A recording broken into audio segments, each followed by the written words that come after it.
Have you been feeling stuck in a rut? Are you looking for a way out? Join us.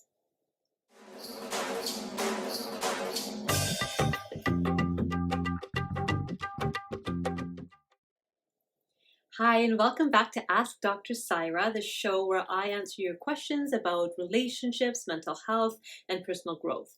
So today's question comes from Robert.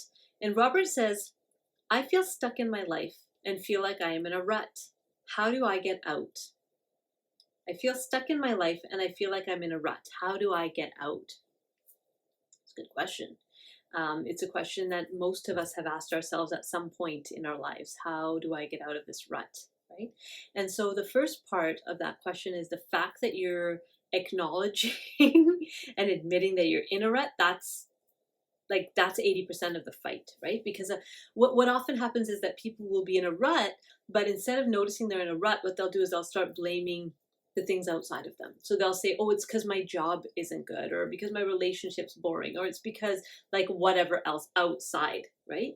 And we kind of make that the problem rather than acknowledging that I'm kind of stuck. I'm stuck in a rut.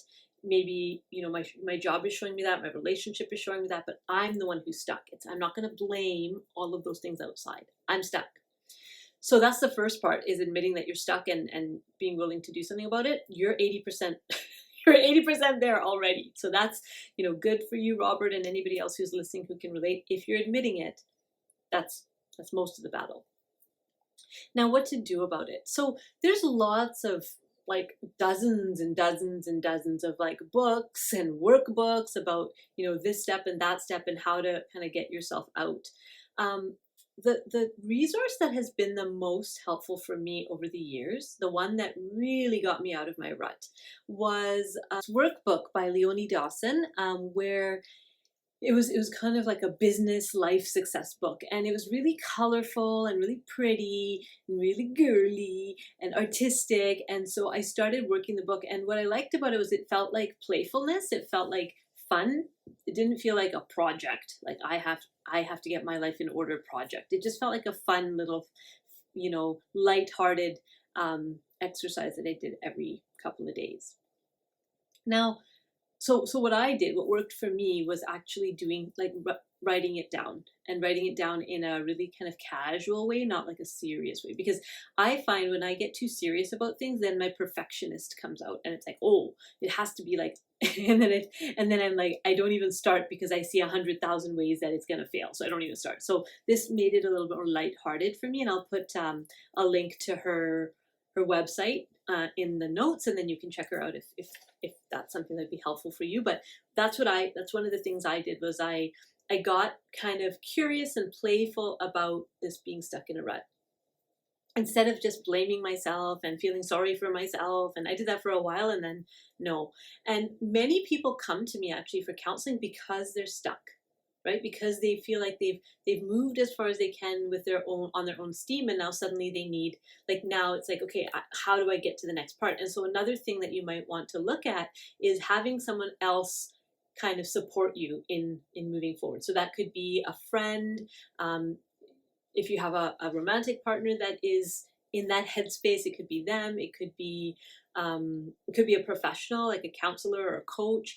So there's way, like, getting it outside of yourself and having someone else work with you through it can be hugely beneficial, hugely. And for many of us who like to be, like, those of us who are strong, we like to do things on our own, that can be a challenge. But just calling someone else in makes the problem, it's two people carrying the burden and the load instead of one, right? So that's what I would say. Call in the troops, right? And kind of maybe one thing that's really fun to do is just like do a brain dump. So I had a client once that didn't really know. She was, just out of university, looking at what kind of career she wanted to do. And what we did was we did this like incredible, like, I had a whiteboard in my office, and we just started writing like anything that she thought she might do as a career, like everything and anything, even the most ridiculous, ludicrous jobs, right? Like bank robber, like all of these like crazy jobs. And what that does, when you get a chance to actually just brainstorm and brainstorm and brainstorm what could be my next step, And even the ridiculous things, it gets your mind working in a particular way, and it can open up your creativity. There may be things that you wouldn't have even considered as a next step that show up in your brain. I call it a brain dump because it's just everything, like everything on a piece of paper. Pieces of paper are like magic when you put pens on them, like magic. Magic, because when it's in here, it's like as soon as you put it on a piece of paper, you have something to look at. You have something concrete to say, yeah, no, that's not what I meant. Scratch it out, right? Or yeah, I could add this. So getting it outside of your head onto a piece of paper is really helpful when you're in a rut, because then it's not just you ruminating in your own mind. Okay, so that's another thing you can do is do a brain dump, just everything on a piece of paper. The other thing that I might suggest to you is to pause, right? So there's a difference between being stuck and pausing. There's a different quality, a different energy between being stuck and pausing, right? If you think of it as a difference between being like stuck in a traffic jam, right, versus pausing at a red light, right? When you're pausing, you know that you will continue. When you're stuck, you're frustrated because you don't know how or when you're going to continue, right? So to shift that stuck feeling into a more of a pause feeling, you have to take some of the pressure off yourself.